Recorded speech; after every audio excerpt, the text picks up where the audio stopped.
Welcome to Wellington! And also dyan, museum dyan sa area na yan. Super simple lang guys, wala siyang shared bathroom siya. Galing naman dito, nakabalat na yung mga onion.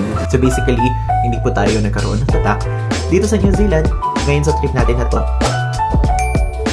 Hello guys! I'm back again with another video. So another series, another travel destination to visit. At ngayon po, tayo po ay pupunta sa, nabasa naman sa title, babalik tayo sa isa sa pinakapaborito nating countries sa New Zealand. And now, ang first stop natin is ang kanilang capital city sa Wellington. Okay? And ngayon po, time check, it's already 6:30 PM and nakalagpas na tayo sa lahat. Check-in, immigration, security checks, and even yung pag-check ng maleta natin, lahat yan cleared. And ang flight po natin is QF20 via Qantas Airlines. So ang mangyayari ay Manila to Sydney muna tayo, then 2 hours na layover doon, tapos Sydney going to Wellington. So ngayon po, ang pag-alis natin dito is 8:35 PM. Ang dating natin sa Wellington is around 6 or 9 AM. Basta ilalagay na lang yung time dito sa screen. And now, subukan natin for the first time, kasi di ba naaalala nyo, lagi kong pinikwento na meron tayong free access sa lounge, pero nawala yung access natin sa bags. Pero ngayon, dadagdagan kasi ng access yung card natin, which is meron siyang free access naman sa Marhaba. Kapag ka BPI Visa signature holder po kayo, pwede nyo yung i-utilize at gamitin. Basically, ngayon po, napakahaba ng ating biyahe. Pero okay lang, matutulog tayo. 8 hours yung first flight natin. Ngayon pa lang, kayo po ay first time viewer. Kapag ka po aalis kayo ng Pilipinas, lalo na kung Philippine passport holder kayo, kinakailangan pong magbayad ng Philippine travel tax. Ang halaga po nito is 1,620 pesos. Pwedeng personal niyong bayaran at pwede ding online. Tayo po, exempted po tayo. Bakit? Kasi less than 24 hours pa lang po tayo dito sa Pilipinas dahil galing tayo ng Hong Kong. Okay? So, may kumabayo. Tapos, yun. Ganun ang mangyayari. So, yun lang. Now, let's go here sa Marhaba. Plus, nakalimutan ko pala sabihin, kapag ka guys kayo ay foreigner or Philippine passport holder, kinakailangan din pong mag-sign up kayo. Mag-sign out, mag-sign. Basta sa e-travel. Yung link ilalagay ko din dito.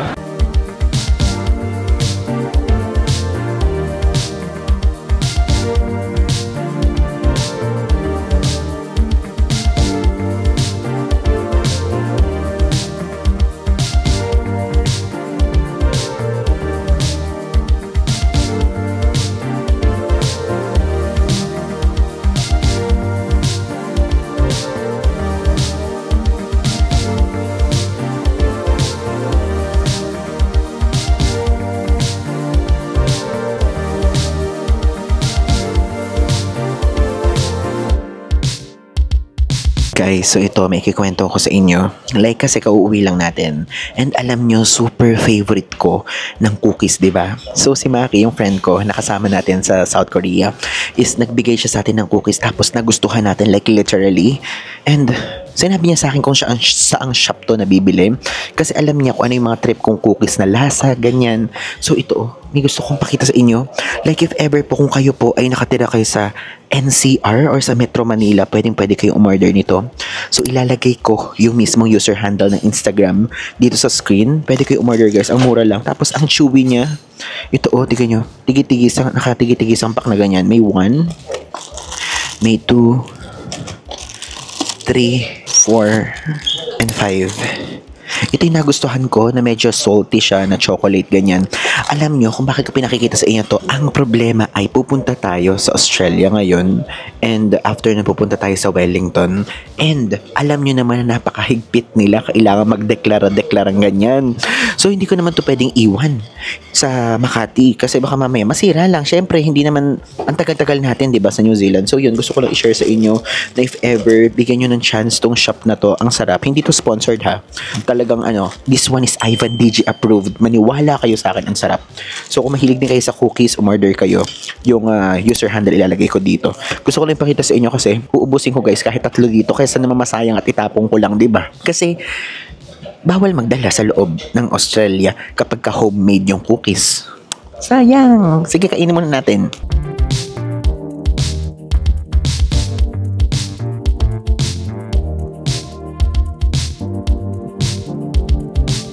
Okay guys, before proceed doon sa boarding gate natin, gusto ko lang sabihin sa inyo yung process ng e-visa dito sa New Zealand, okay? So, hindi ito katulad doon sa Japan and Australia visa natin.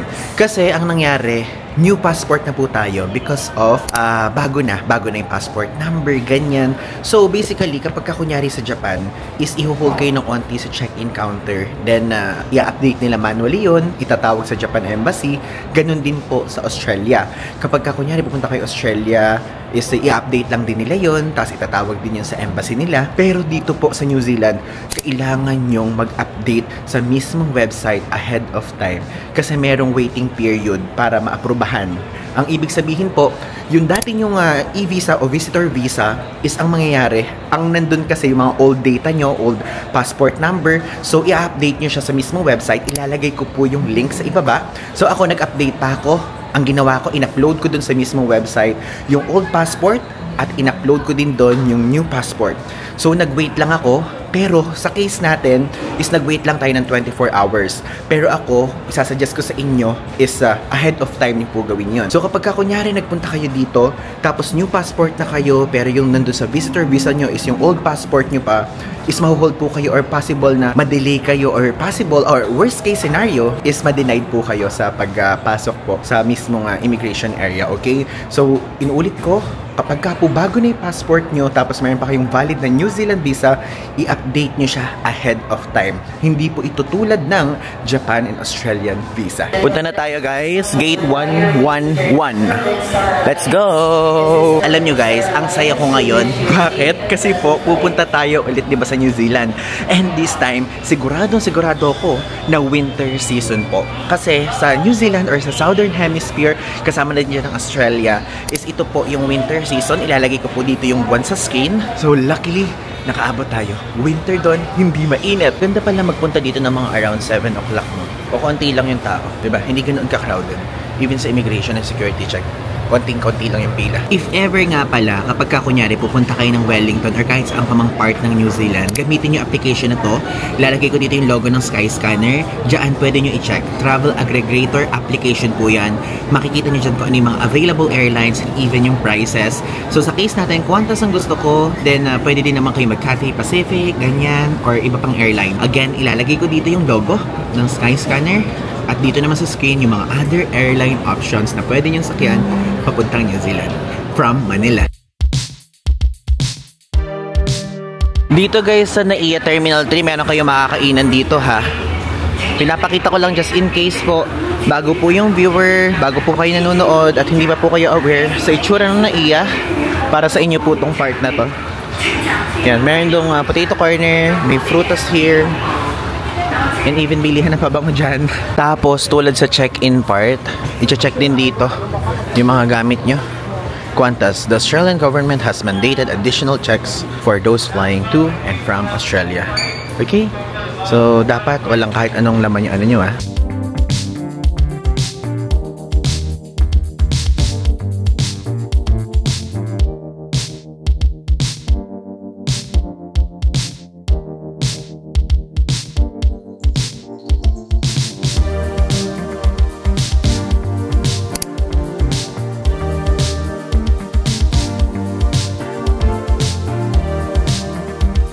Touchdown guys dito sa Sydney. Ayan, so may layover tayo dito ngayon.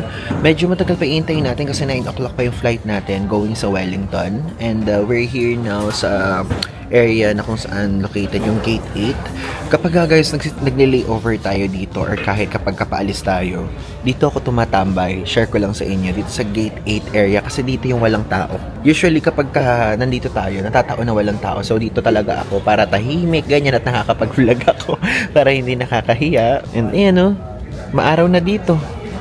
7:40 na dito. Sa Pilipinas, 5:40 pa lang, wala pang araw. Tapos guys, meron akong good news sa inyo. Kasi diba kanina nasa ere tayo. Tapos nung pag-land natin, meron kasing channel guys. Ayan, may channel yung mga creators. Ayan. And dito guys sa ibaba, ayan o, meron nakalagay dito, Creatorverse 2025 is back.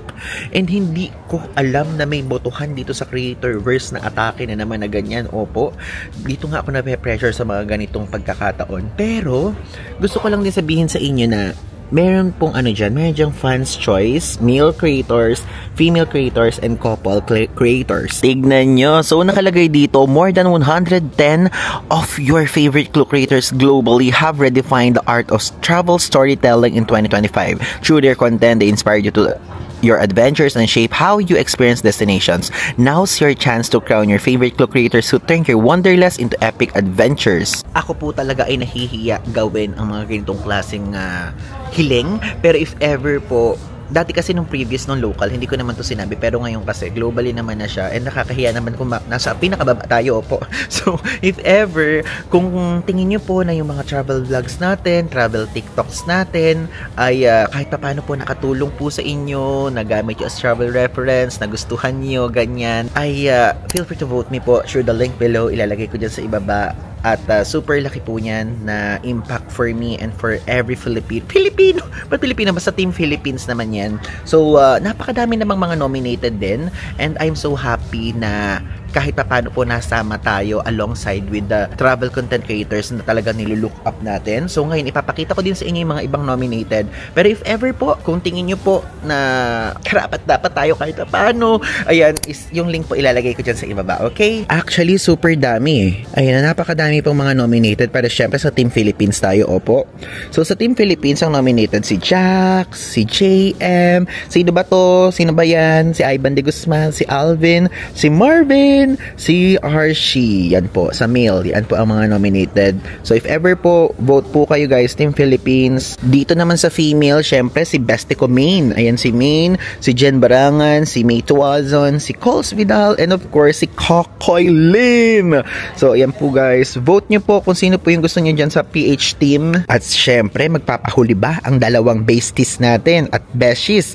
So, si Beshi Descensons po, ayan, nominated sila. Tapos si Besties, Chuck and Joe. Vote nyo po sila. So since ito inanunsyo naman na to, so sa August 27 po ay ipalilipad kami ng Klook. So meron pong 1 week trip sa Japan. So lahat po ng mga nominated na nakita nyo, lahat po yun ay makakasama natin. And I'm so excited na meron tayong mga makakasamang bago at meron din tayong mga nakasama na dati na makakasama natin ulit. Okay? So ang nakaka-stress kasi summer yun, peak summer yun sa Japan nung tayo nagpunta noon. So I'm so happy, and abangan nyo po ang Japan travel series na gagawin natin dyan. Kasi ano yun August 27, September 3. Pero nag-extend tayo hanggang September 6. So yun po, okay? Thank you guys so much. At abangan nyo po ang Creatorverse 2025 dahil a-attend tayo dyan. Kasama natin ang PH team, and syempre mamimit natin ang global content creators around the world. Okay?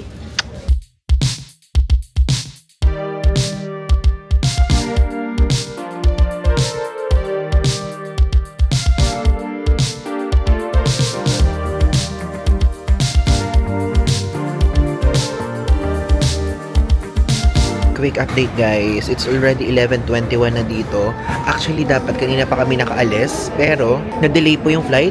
So nag-text nung una si Qantas, sabi niya gano'n, madedelay daw na yung 9:35 na flight to 10:30. Tapos nag-text ulit, madedelay na naman, 12 noon na.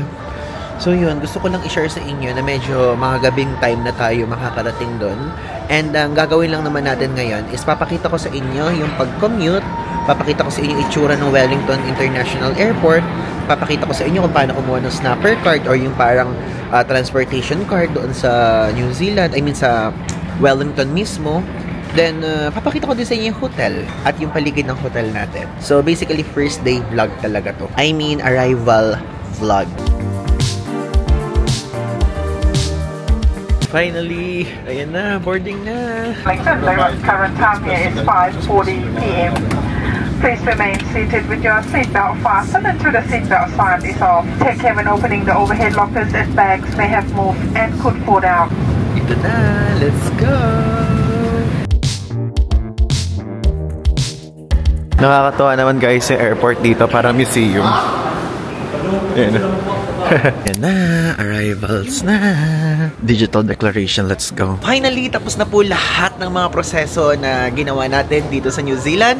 So, nakalagpas na tayo sa immigration, sa customs declaration, sa mga pag-check, ganyan, sa mga x-ray, and also nakuha na rin natin yung bagahe natin.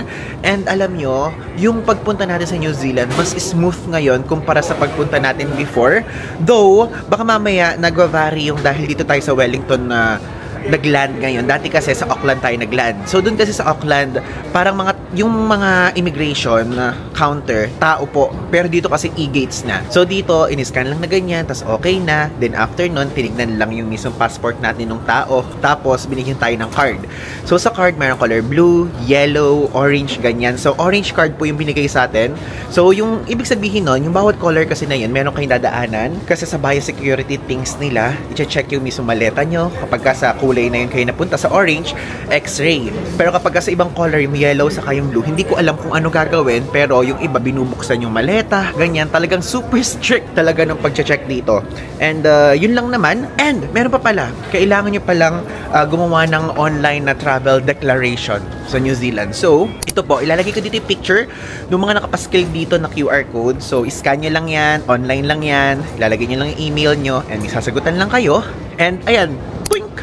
Dito naman, nakalagay dyan yung mga travel history and yung mga kung ano-ano pa mga nakalagay dyan na kailangan yung sagutan. Super dali lang, walang halong kahirap-hirap, ganyan. And after nun, automatic na yon, makakalagpas na kayo sa lahat ng mga screenings dito unless meron kayong dala-dala na pinagbabawal. Kasi bawal po magdala dito ng mga items na prohibited such as yung kunyari, meron mga livestock animals, mga ganyan, and even yung mga meat nila, ganun, bawal magdala dito nun, mga plants. And if ever kung gusto nyo malaman yung full list, ilalagay ko na lang yung link sa ibaba para updated din kayo at para alam nyo din. Dito ngayon sa Wellington, super lakas ng ulan. So, papakita ko sa inyo weather app. So, malamig dito ngayon, 10 degrees Celsius. Ayan, nakikita nyo ba? Ayan, nakalagay drizzle. Pero hindi po drizzle ang nangyayari. Tignan nyo yung maleta ko, basang-basa. Ayan, basang-basa yung maleta ko. Alam nyo, ang plano ko ngayon is dapat magko-commute tayo. So, ang mangyayari, paglabas natin dito, sasakay tayo sa bus, ganyan. Pero parang magbabago po ang plano natin. Opo. Dahil napakalakas ng ulan. Ayokong mabasa tayong lahat. Ultimo yung backpack natin. Lahat ayokong mabasa kasi masisira yung mga gadgets. Ganon. So, ang gagawin natin, mag-Uber na lang tayo. Yun yung most convenient way para makapunta sa city center. Then, nag-check ako ng Uber price is $35 from here sa Wellington International Airport going sa CBD area na kung saan andun yung hotel natin. So, point to point na yan. Kung gusto nyo naman na mas lowest, tapos yung city fare ay talagang door to door, ganyan, from Wellington Airport to the city CBD, ito pong babayaran nyo, $14.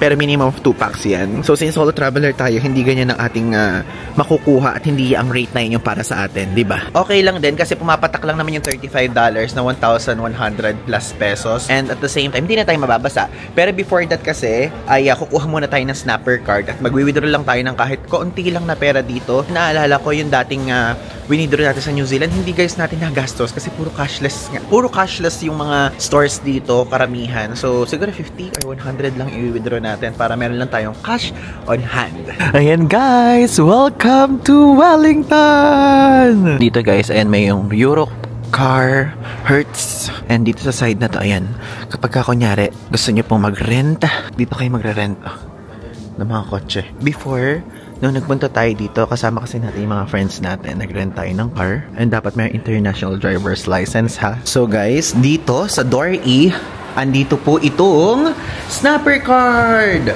So, saan tayo bibili? Dito tayo bibili, syempre. Hindi dyan. Dito tayo magre-reload. Dito po, yan, the Airport Express is boarding now. Buy your snapper card here. Top it up at the snapper kiosk. Ito. Okay? Is it snapper or sniper? Hindi ko alam ano tamang pagbigkas. Nakalagay naman dito guys yung yung instructions. Ayan. So, push cashless payment device. Ito, ipupush to. Push this button to start. Tapos, type the number. Kung anong number yung gusto nyo. O anong mga number dyan. Parang wala namang nakalagay. Type up 10. Press 10 pala. Select number 10. Tapos, tatap nyo lang yung card nyo. Then, lalabas na doon. Okay. So, subukan na natin. Press to. Yan. 10. Tapos, tatap yung credit card. Tanang! O, asan na yung alang bumabagsak? Ba't alang bumabagsak, guys? Pero authorizing na. Please wait, please wait. Yes, I'm waiting. Yan, $10 guys ah. Travel credit not included. Adult cards only. Ay, ayun! Wow! Ay, wala. Ah, ito. Yay! Wait, hindi ko makuha. Yeah, finally! Mayroon na tayong card. Nakalagay dito, pay with your snapper. So, register your card to protect your balance. Top up your card before you use it. And always remember to tag off. Okay, place natin yung card. Oh, so naka-place na. So, walang balance, top up, receipt, okay, walang receipt. So, mag-ano tayo ng para sure 25 muna. Hindi gumana yung credit card. Dito naman tayo sa GCash card naman. Sige, tap, insert natin. Tapos, savings. Hala, bakit decline, guys? Guys, credit yung nilagay ko, credit card.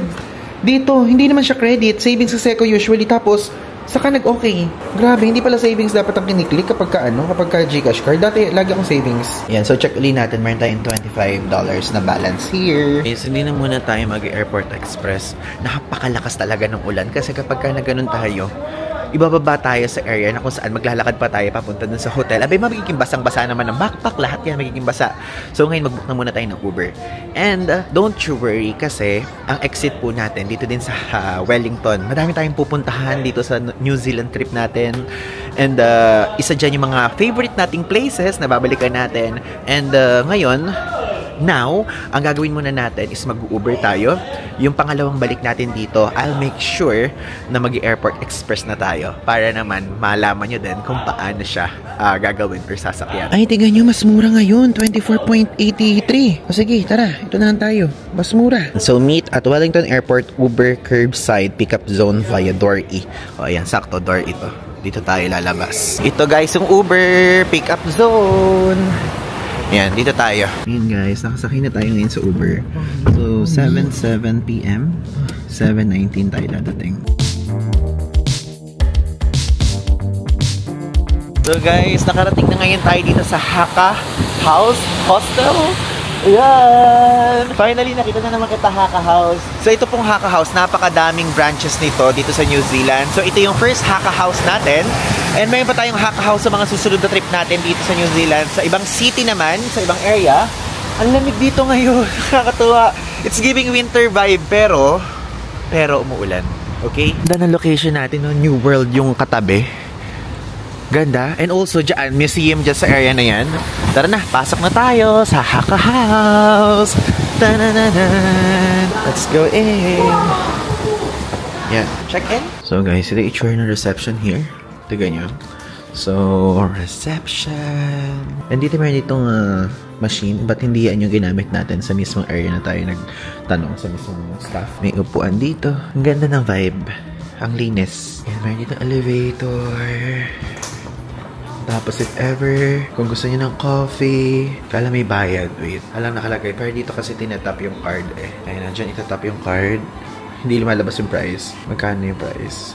Ayan, $3.90, mga ganun. Ayan, meron dito mga chips. Ayan yung prices. Ang galing. May goreng oh. $2. Pwede ding magbayad ng card. So, Visa, Mastercard, Amex. Pwede. So, meron ditong dining, kitchen, and TV room. Papakita ko sa inyo later. Get na muna tayo sa room natin. So, ang room na na-assign sa atin is 417. Yep, going up. 4th floor. Yan.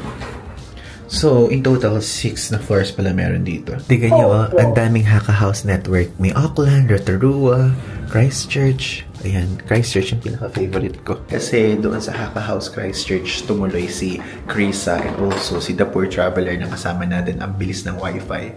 Sana dito din. Ang daming rooms, oh. May bathrooms doon kasi nga hostel nga ito. Yan, 417. Dito tayo. So, ito to.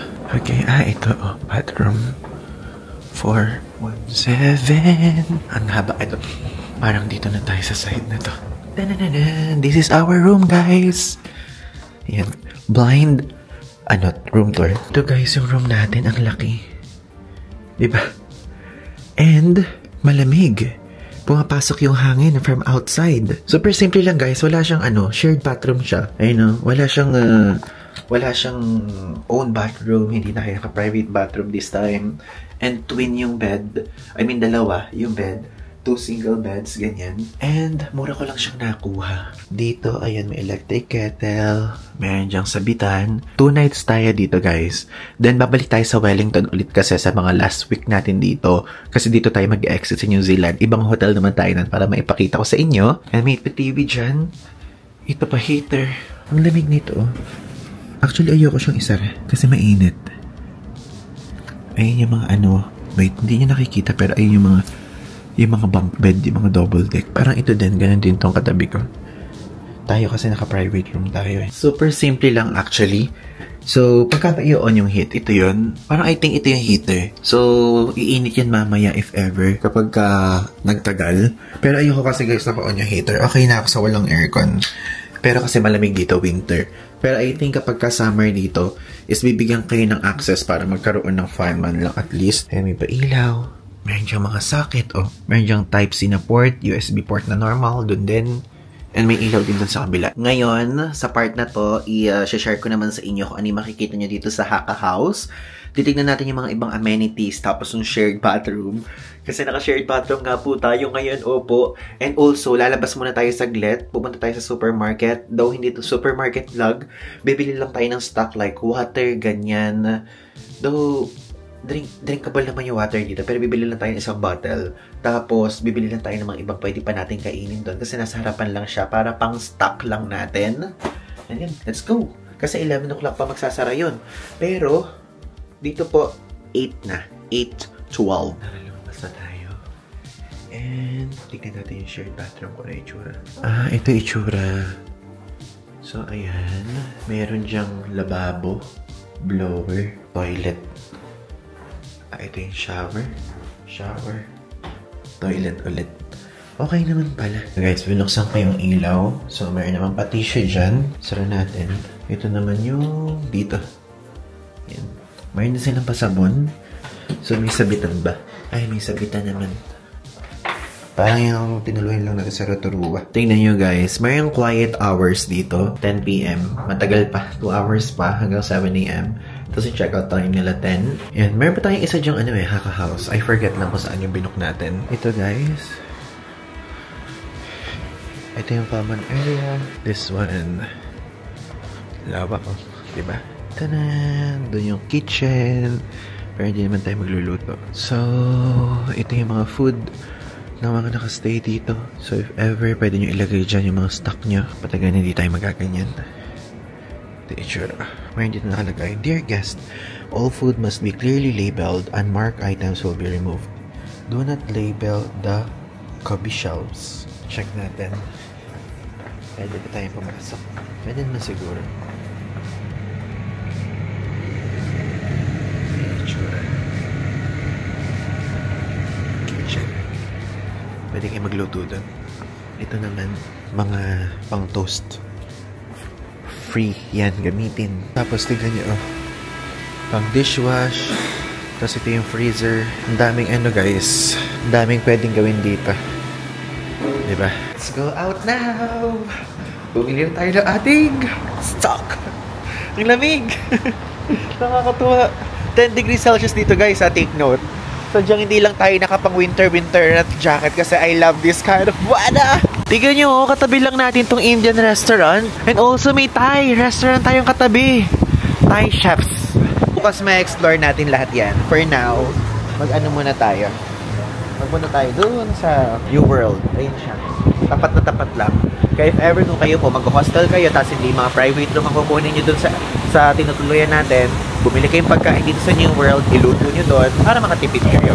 Ganda ng area, Likod ng hotel lang natin to guys. Hostel pala, sorry, namamali ako. Alam nyo din ba guys, yung flight natin from Sydney going here sa Wellington, so far, yun yung pinaka-nakakatakot na flight na nasakyan natin.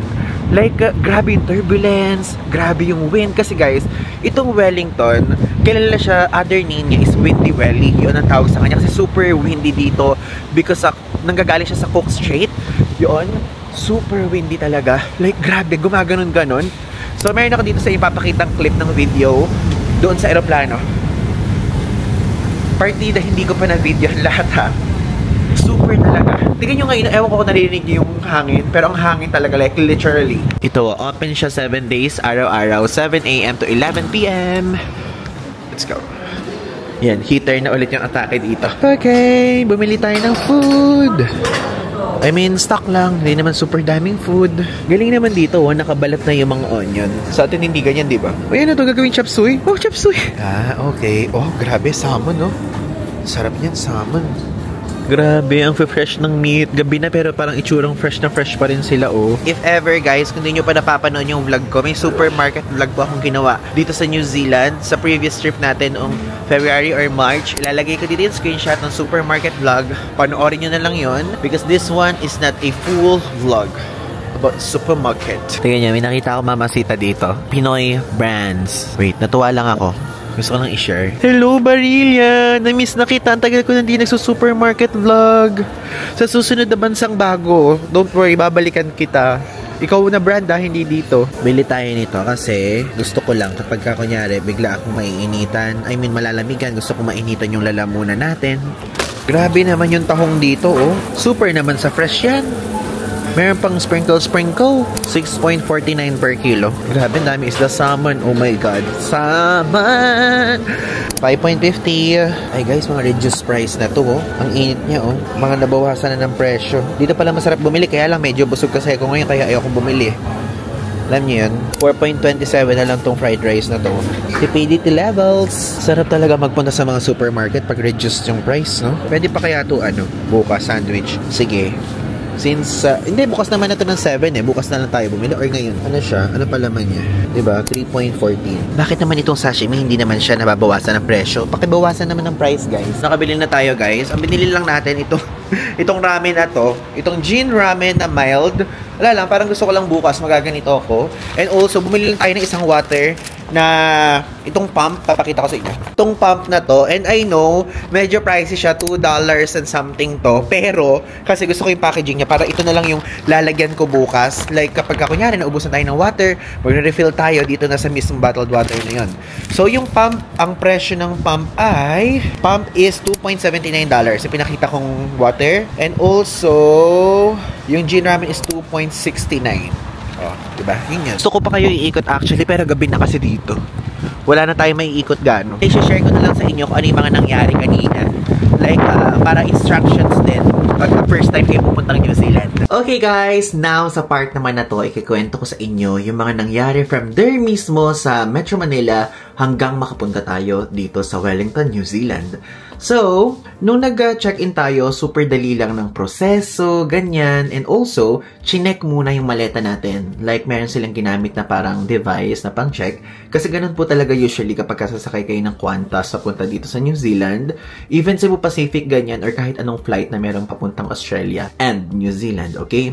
So, chinecheck nila yan. Tapos, idedetect kung merong parang something na bawal dalhin, ganyan. Tapos, kapag ka nag-positive doon, check ulit nila yung mismong loob ng maleta nyo. Like, kakamay nila, ganyan. Pero sa atin, wala naman. Sa first check pa lang is okay na. Then, after nun, nag-check-in na tayo. Hindi hiningi yung visa natin, yung visitor visa natin dito sa New Zealand. Then, diretso na agad tayo sa immigration. Sa immigration, wala pong tinanong sa atin. And, ang tanong lang sa atin, personal na question. Tinanong lang tayong ganun kung tayo daw ba'y nasa TikTok. Yun lang naman yung sinabi. Tapos sinabi ko, ay, yes po. Gumana lang naman ako. So, after nun, diretso na, ganyan. Then, nakalagpas na tayo sa immigration. Then, after nung immigration is, nag-wait na lang tayo. Tapos, nagpunta tayo ng Marhaba, diba? Then, after ng Marhaba, pumunta na tayo sa boarding gate. Then, pagdating natin sa boarding gate, guys, is bago kayo makapasok sa pinaka-boarding gate mismo, is, i-check ulit yung boarding pass nyo, tapos yung backpack. Yung backpack ko, chinek. And wala namang nakita, ganyan. So, okay. Nakapasok na tayo. Then, nag-wait na lang tayo for boarding. Then, after na yan, sumakay na tayo sa flight natin. Papuntang Sydney. So, first flight kasi natin, papuntang Sydney. Ilalagay ko yung flight details dito, yung first flight. Then, dun sa pinaka-flight na yon ay meron mga kasamang food and snacks, okay? So, pinapili tayo kung anong klaseng food ang gusto natin. Ganun naman po talaga pagka full service yung mismong airline. Kasama na dyan yung food. At ayan, okay na. Tapos, after nun, lumabas na tayo at nakaland na tayo sa Sydney. Then, nag-ikot-ikot lang tayo doon. Then, unfortunately, na-delay po yung flight natin. Nakatanggap tayo ng 2 text kay Qantas. Ilalagay ko dito yung mismong text message, yung screenshot. And, pinakita na doon sa mismong system yung delay natin. Then, after nag-text din si Qantas. Papasok po sa inyo yung text kahit nasa ibang bansa kayo kasi meron namang signal si Globe sa abroad, okay? So far, lahat naman ng bansa na napuntahan natin is nag-a-adjust si Globe na lalagay doon, welcome to New Zealand, ganyan. And so far naman, yung Globe, hindi lang siya nag-work sa Sri Lanka. Kasi nung nag-Sri Lanka ko, hindi siya nag-work, pero the rest nag-work naman. So, bumalik na tayo sa topic. Then, okay na. Pumasok na tayo sa aeroplano naman. Flight naman natin from Sydney going to Wellington. And so far po, yun po, yung pinaka medyo windy, nakakatakot and turbulent. Merong turbulence na flight na natuluyan natin. Though magaling naman yung mga piloto, opo, okay naman, smooth naman yung pag-land natin. Pero alam niyo yung tipong gumaganon-ganon pa rin kahit nasa baba na. Grabe yung pa-action pa. So doon naman sa taas, talagang ganyan-ganyan level guys. Talagang gumaganyan. Mafe-feel mo talaga. And kasi tulad nga na sinabi ko sa inyo, yung Wellington, sikat po siya sa term na Windy Valley kasi super lakas talaga ng hangin dito galing sa Cook Strait. Yan. So, yun po. Tapos, nung pag-land natin ganyan is dadaan na tayo sa immigration, but before that is nag-ano muna tayo ng travel declaration. So, pwedeng online or papel, pero para sa akin po, mas madali po si online declaration ng New Zealand. So, pinakita ko naman na yung QR code kanina. I-check nyo na lang ulit yon. Tapos, yun, ilalagay nyo lang dyan. Super dali lang na mga things. Then, kung meron kayo i-declare, ganyan. Then, after nun, okay na. Tapos, yung immigration dito, hindi tao. E-gate lang. Alam mo yun, wala akong taong kinausap na immigration na nagtatak, ganyan. So, basically, hindi po tayo nagkaroon ng tatak. Dito sa New Zealand, ngayon sa trip natin na to, hindi katulad nung sa Auckland. Nung sa Auckland kasi tayo, may tao. Pero dito sa Wellington, wala akong tao, okay? So, after nun, ayan, dumaan na tayo sa custom declaration ng tao. Tapos, ang ginawa, binigyan tayo ng paper na may color, which is orange. Tapos, after nun, x-ray na ang pinuntahan. And again, baka po mamaya hindi yung orange na paper yung maibigay sa inyo. Baka color blue, yellow, ganyan. Hindi ko alam.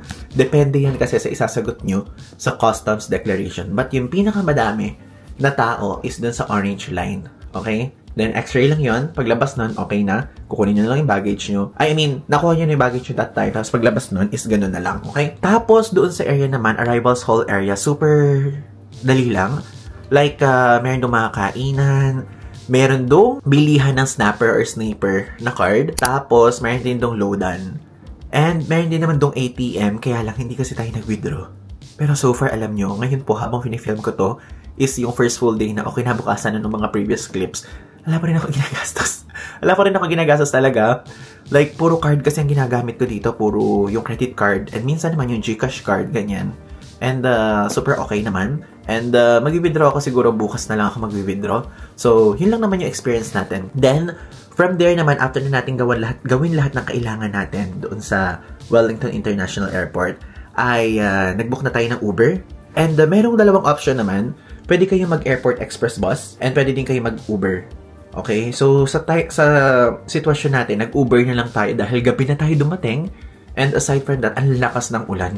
Like, literally, ang lakas ng ulan. And mura lang naman yung binayaran natin sa Uber. $24 lang. So, parang ano lang tayo. Para lang tayo nagpunta sa Asian countries talaga na mga ganun lang din ang presyo. Tapos, nag-check-in na tayo dito sa Hakka House. Yung mga pinakita ko sa inyo sa earlier part is, tinor ko na kayo dito sa Hakka House. Okay siya. And yung review na to, isasabihin ko na sa inyo, which is, okay, mag-book kayo dito. Ang mura niya. Ang presyo lang nito nung binuko ko is ilalagay ko dito sa mismong screen. Plus, kung ibubook nyo to, click nyo lang yung link sa ibaba and also you can use my code PaulIvanClook para magkaroon kayo ng extra discount. Ano to guys, yung mismong Hakka House, super lapit lang niya sa lahat ng tourist spots. Okay? Merong bus stop, ganyan. And also, nasa tabi lang to ng New World, which is yung supermarket. Tapos, walking distance lang siya sa mga museum, sa Cuba Street, sa lahat ng mga mall, ganyan. Super okay. Kaya kung ako'y tatanungin nyo, okay na okay siya for me, I highly recommend this one. And tignan nyo, itong kinuha, meron na kasi makakalat dito, kaya hindi ko na pinakikita sa side dyan. Pero dalawang bed po ito. Though shared bathroom tayo, pero alam nyo, wala pa ako nakakasalubong na nakakasabay sa shared bathroom. Yung shared bathroom naman, mayroong kanya-kanyang pintuan. Kaya for privacy reasons, is okay siya. Okay? So yun, malinis dito at hindi siya nakikita niyo naman sa mga ibang mga vlogs, medyo inaatake ko na pagka-introvert ko kapag kunyari nasa abroad ako, di ba? So yun, hindi kayo matatakot dito kapag dito kayo mag-check-in. And again, isa to sa may pinakamurang options. Pinatay ko lang, nag-alarm lang yung phone ko. And again, yun lang naman ang gusto kong sabihin sa inyo. Abangan niyo pa po ang mga susunod nating ganap dito sa New Zealand. First episode pa lang to, arrival vlog pa lang to. Madami po tayong gagawin. Again, this is Ivan Guzman. And if ever hindi nyo pa ako pina-follow, i-follow nyo ako sa ating social media account para lagi kayo updated every time na mayroon tayong travel updates. Again, Ivan Guzman po. So, yun lang. Thanks! We'll be